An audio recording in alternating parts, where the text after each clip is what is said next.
hello प्रिय बंधुসকল welcome to my YouTube channel Arunodoy Asom YouTube চেনেলটোলৈ আপোনালোকক স্বাগতম জনাইছো আৰু এটা নতুন ভিডিও আপোনালোকলৈ আগবঢ়াব বিচাৰিছো আজিৰ ভিডিওটো খুবেই গুৰুত্বপূৰ্ণ আজিৰ ভিডিওটো মই আপোনালোকৰ লগত আলোচনা কৰিম যে মুখ্যমন্ত্ৰী আত্মনিৰ্ভৰ অসম অভিযান 2.0 বিষয়ে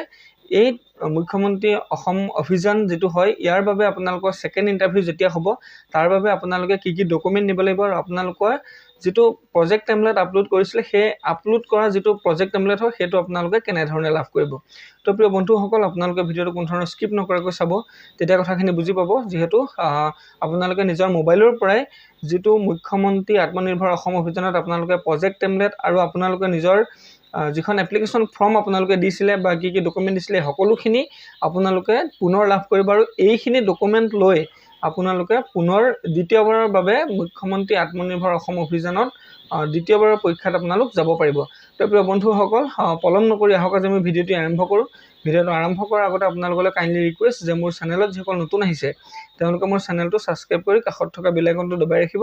যাতে মই দিয়া ভিডিওখিনি সকলোতকৈ আগত পায় আৰু ভিডিওটো লাইক কৰিব আৰু ভিডিওটো শ্বেয়াৰ কৰিব যাতে সকলোৱে গম পায় তো প্ৰিয় বন্ধুসকল আহক আমি আজি ভিডিওটি আৰম্ভ কৰো প্ৰিয় বন্ধুসকল আজি মই আপোনালোকক দেখুৱাম যে মুখ্যমন্ত্ৰী আত্মনিৰ্ভৰ অসম অভিযানত আপোনালোকে দ্বিতীয়বাৰৰ বাবে যেতিয়া আপোনালোকক ইন্টাৰভিউ বাবে মাতিব তেতিয়া আপোনালোকে কেনে ধৰণে প্ৰজেক্ট টেমপ্লেটটো ডাউনলোড কৰি নিব লাগিব তো প্ৰিয় বন্ধুসকল এটো দেখিছে চিফ মিনিষ্টাৰ আত্মনিৰ্ভৰ অসম অভিযান এটো ওয়েবসাইট মই লিংকটো আপোনালোকক ডেসক্ৰিপচনত দি দিম তাতে ক্লিক কৰি আপোনালোকে এই পেজটো পাব পাৰিব তো ইয়াতে মই আজি আপোনালোকক সকলোখিনি কথা দেখাই যাম তো প্ৰিয় বন্ধুসকল আপোনালোকে ভিডিওটো কোন ধৰণৰ স্কিপ নকৰাকৈ চাব ইয়াতে এটা অপচন নিশ্চয় আপোনালোকে দেখা পাইছে লগইন তো ইয়াতে মই প্ৰথম লগইনত ক্লিক কৰি লম তো লগইনত ক্লিক কৰাৰ পিছত চাওক ইয়াতে চাওক ইউজাৰ লগইন দেখাইছে আৰু ৰেজিষ্টাৰ্ড মোবাইল নাম্বাৰটো মই ইয়াতে যেটো মোৰ ৰেজিষ্টাৰ্ড মোবাইল নাম্বাৰ হয় মই ৰেজিষ্টাৰ্ড মোবাইল নাম্বাৰটো ইয়াতে ফিল কৰি লৈছো তো ৰেজিষ্টাৰ নাম্বাৰটো মই ইয়াতে ফিল কৰি লম তো ফিল কৰাৰ পিছত চাওক login with password login with যদি আপোনালোকৰ পাসওয়াৰ্ড মনত আছে তেতিয়া পাসওয়াৰ্ডৰ সহায়ত কৰিব যদি আপোনালোকৰ পাসওয়াৰ্ড নাই তেতিয়া মোবাইল ওটিপি জৰিয়তে কৰিব পাৰিব তো বন্ধুসকল মোৰ যেহেতু পাসওয়াৰ্ড আছে গতিকে মই পাসওয়াৰ্ডৰ জৰিয়তে ইয়াত লগইন কৰিম তো মই ইয়াত পাসওয়াৰ্ডটো ফিল কৰি লৈছো তাৰ পিছত মই ইয়াতে কি কৰিম মোৰ ইয়াত যেটো ক্যাপচা কোড দি আছে সেই ক্যাপচা কোডটো ফিল কৰি লম ফিল কৰাৰ পিছত ইয়াতে যেটো লগইন অপচন আছে ইয়াতে মই ক্লিক কৰিম তো লগইনত ক্লিক কৰাৰ পিছত এনে ধৰণে সব লগইন হৈ গৈছে তো ইয়াত ওয়েলকাম টু আহিছে আৰু ইয়াত প্ৰথম আমি যেতিয়া ইয়াত দুটা বিভাগৰ ৰেজিষ্ট্ৰেচন হৈছিল এটা প্ৰথম ৰেজিষ্ট্ৰেচন হৈছিল আপোনালোকে নিশ্চয় জানে তো প্ৰথম ৰেজিষ্ট্ৰেচনৰ যেটো এডমিশন ৰিসিভ হয় এটো হয় আৰু দ্বিতীয়টো আমি যেটো প্ৰজেক্ট দিছিলো হেতু হৈছে এটো তো প্ৰিয় বন্ধুসকল ইয়াত দুটা আছে আমি ইয়াৰ দ্বিতীয়টোত কি কৰিম দ্বিতীয়টোৰ যেটো আপোনালোকৰ প্ৰজেক্ট আপোনালোকে জমা দিছিলে তাৰ যেটো এপ্লিকেশন ৰেফাৰেন্স নম্বৰ সেই ৰেফাৰেন্স নম্বৰটো আমি ক্লিক কৰিম তো ইয়াতে ক্লিক কৰাৰ পিছত চক পেজটো এনে ধৰণে লোড হ'ব আৰু application form for the chief minister Atmanirbhar Asom অভিযান বুলি এনেকে আহিব আৰু ইয়াতে চক আপুনি যেনে ধৰণে ফৰ্মখন ফিলআপ কৰিছিলে সেম টু সেম তেনে ধৰণে আপোনাৰ ফৰ্মখন আহি যাব তো অহাৰ পিছত আপোনালোকে কি কৰিব অলপমান স্ক্ৰল ডাউন কৰিব আৰু আপোনালোকে চক বিজনেস প্ল্যানটো ইয়াত চেক কৰিব তো আপোনালোকৰ বিজনেস প্ল্যানটোত কিবা ভুল আছে নেকি ইয়াতে চেক কৰি লব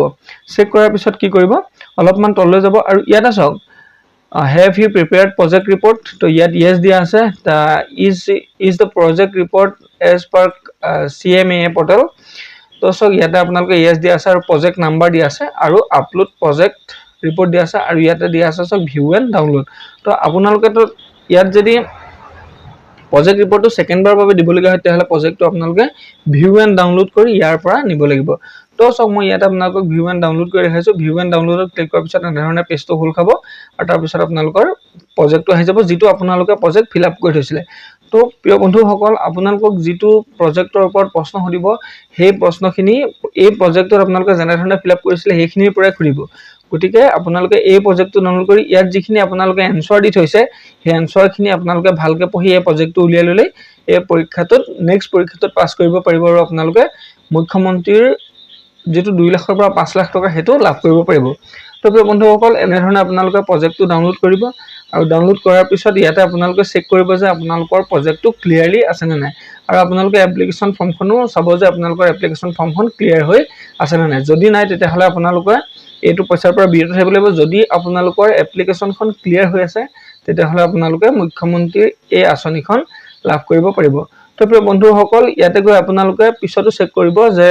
লেণ্ড বিল্ডিং আপোনালোকৰ যোনডোখৰ জেগাত বা যোনটো এৰিয়াত আপোনালোকৰ বিজনেছটো আছে সেই এৰিয়াৰ আপোনালোকৰ যিটো